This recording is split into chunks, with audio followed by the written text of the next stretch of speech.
The tracing or utility detection survey will confirm where services are located underground. It is also key to identifying obstacles and preventing unexpected delays. To begin, we must perform the pre-use checks on the Genny and Cat, checking the equipment for any signs of damage. Check the batteries in the Cat by squeezing the trigger and listening for the chirp.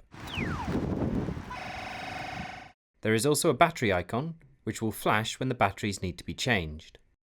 The calibration date then needs to be checked by squeezing the trigger and hitting and holding the button on the top when the display turns on. The screen will display the configuration code, software version, followed by the calibration due date.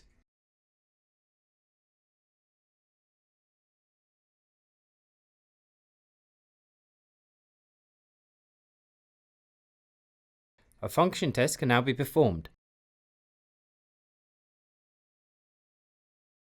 by placing the Genny 15 meters away on induction mode, setting the Cat to Genny mode with maximum sensitivity and pointing it towards the Genny.